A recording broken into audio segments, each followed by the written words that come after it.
So the title of the talk today is Embracing the Discomfort, a Journey Through Consciousness.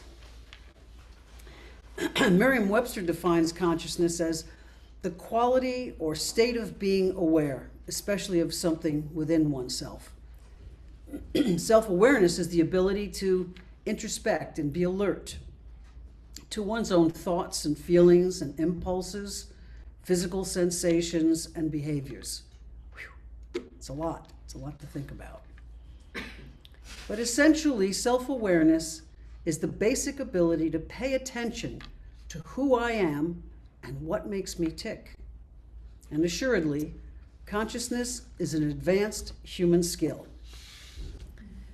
So here's what I could share about consciousness, becoming aware of something within myself. It's a process, and discomfort, sometimes pain, is involved.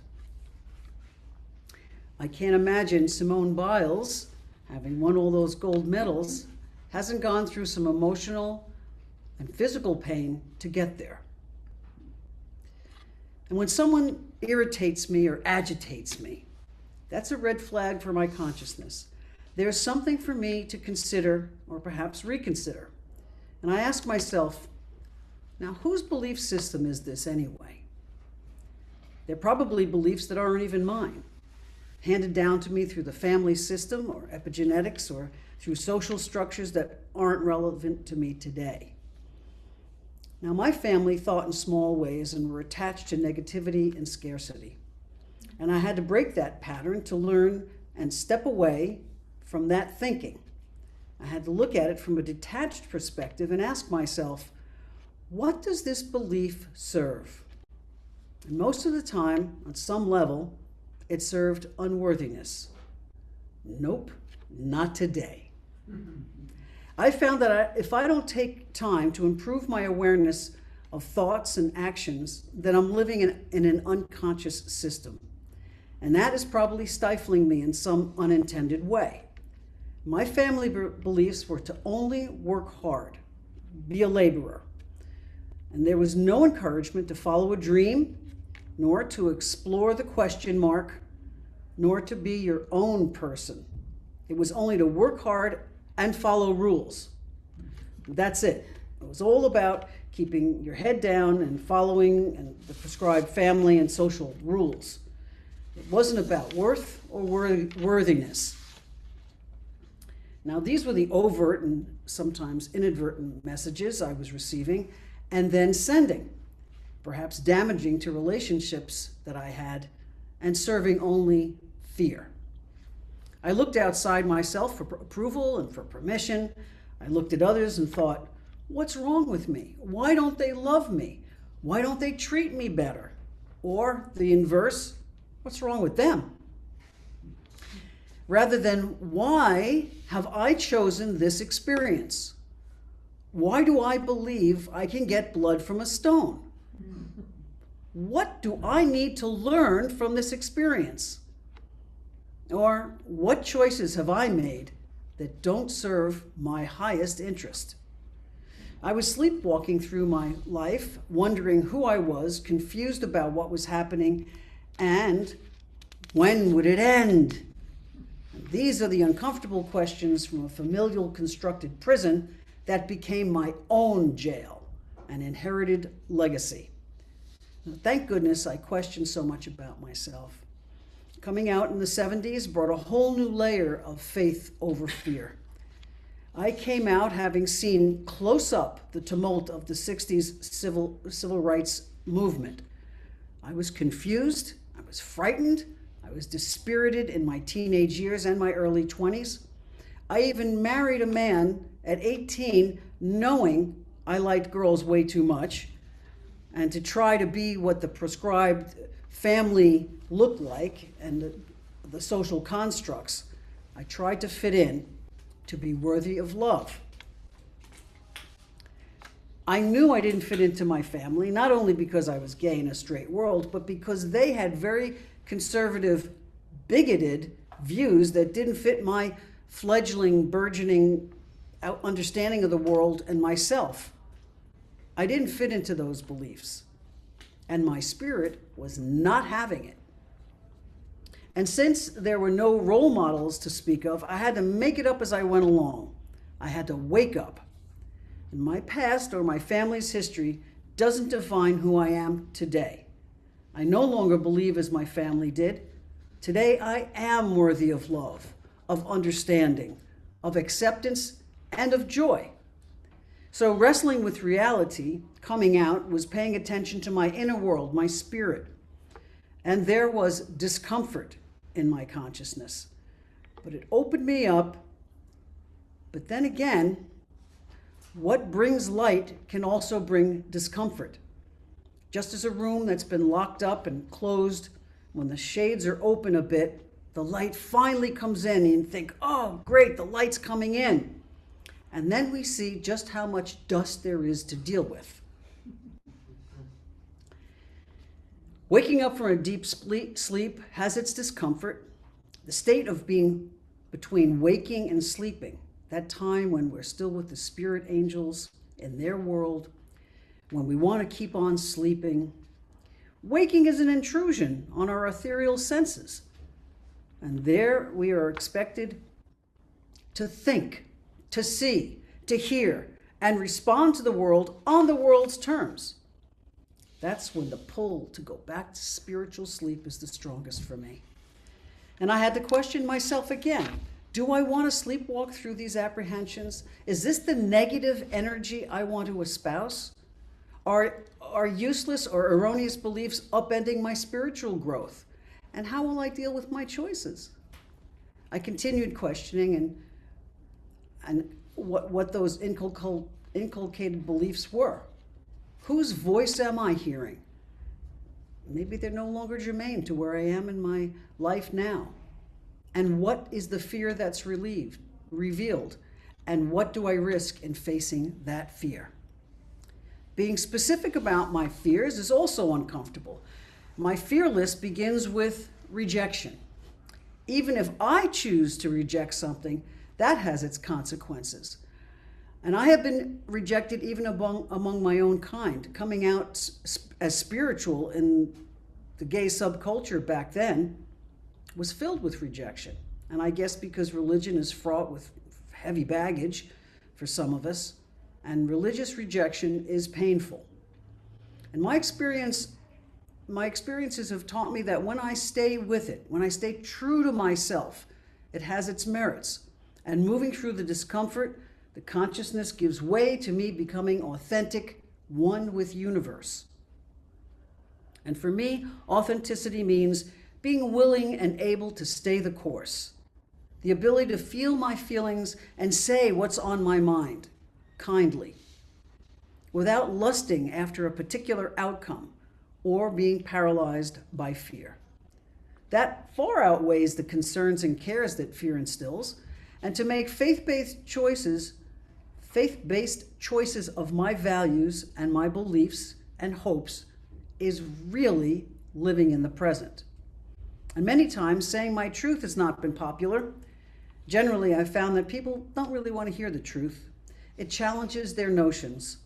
And what may be required by hearing the truth is thinking more deeply and perhaps questioning one's own status quo and maybe changing one's mind or possibly taking an action. Effort is involved. And even the most spiritually minded people can keep things hidden from themselves. I know someone, a practicing minister, who hadn't scoured out the bottom of their soul's deep stock pot. And now, years in, all that was hidden, forgotten, denied, has reared its head to create internal havoc. All this person's people-pleasing and caretaking and savior syndrome has run their life ragged. And now it's time for them to do the deeper inner search and rescue before it kills them from depression and sadness, guilt and anger. All that's been their constant, albeit sometimes silent, companions. It's very painful to realize that one's usual working reactions and responses no longer work, and feeling that one's own skin doesn't fit anymore. And part of the spiritual solution lies in leaning into accepting that life hands us all types of challenges. And what eases my suffering is becoming friends with those times of temporary discomfort. I don't have to suffer over my suffering. Not accepting or rejecting the challenge means long-term pain. I mean, accepting what is can be uncomfortable. But I don't look for uncomfortable situations. Believe me, I don't. They find me. The task of my conscious journey is to learn and prepare for whatever else the universe offers me. I mean, it's not just about being gay. It's about facing the emotional pain of my past, of my present, of my ability to really connect with spirit, even when there's a diagnosis of cancer or other bad news that comes along. You know, life happens, whether we like it or not. And since that's true, I need to learn to deal with the circumstances rather than deny them. And certainly we try to influence that outcome, but ultimately it is what it is. And the more I struggle against it, the more pronounced it becomes.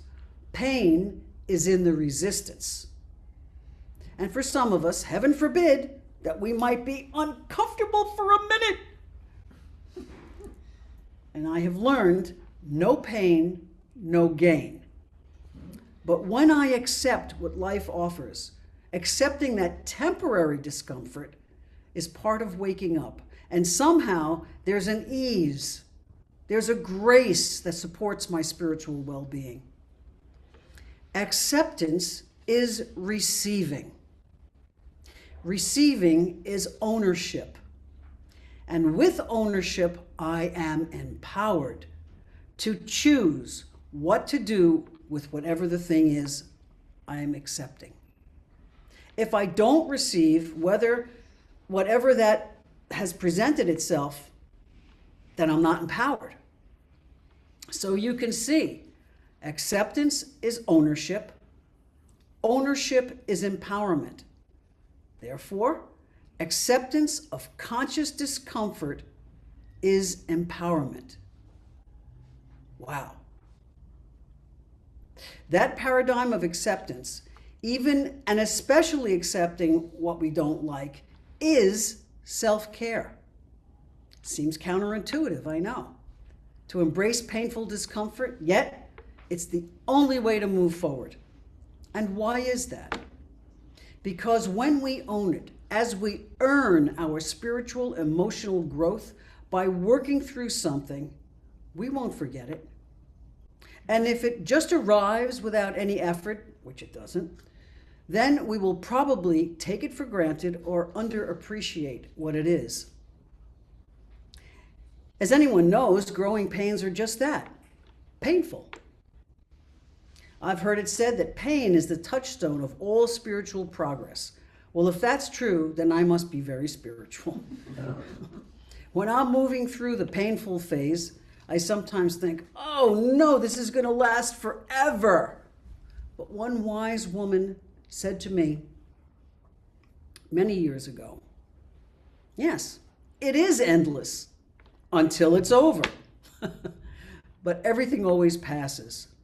And once we move through that uncomfortable phase, and it is only a phase, the part where we doubt where we stand, where we doubt what the point is, doubt that we can stand on our own 2 feet, we land on some kind of spiritual terra firma.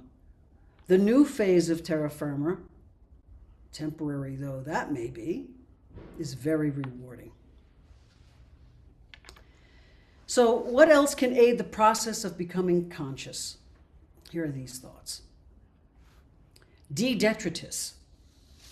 Part of holding on to stuff, ideas and thoughts, they take up mental space. Get rid of it. Just get rid of it. Having mental room is a path to peaceful consciousness. When I'm jammed up by unexpressed emotions or old thoughts, different than how I want to live now, then I need to jettison outmoded beliefs. I have to make way for the real, true, now thinking to take place, and effort is required. For example, when I make a mistake, do I take on a perfectionist mental rant that berates me? Or do I gently comfort myself about the mistake and get back to the business at hand? Now that's a heavy lift. Or if someone is not behaving as I would like, do I get into a snit, like when there's a tailgater when I'm driving? I mean, it's really fear disguised as anger or superiority. Do I resolve myself to being in the mental detritus? When I am aware of my mental debris, then I am on my way to sustainable consciousness. Another aid is silence. That allows me to quiet down, to see where I'm unnerved or busy with the internal chatter. Silence is the time of meditation and contemplation. Perhaps some affirmative thoughts or phrases would be helpful to replace mental rubbish. And take time for presence. In this high-speed world that we now live, expedience and distraction are held up as virtues. What we court, we marry.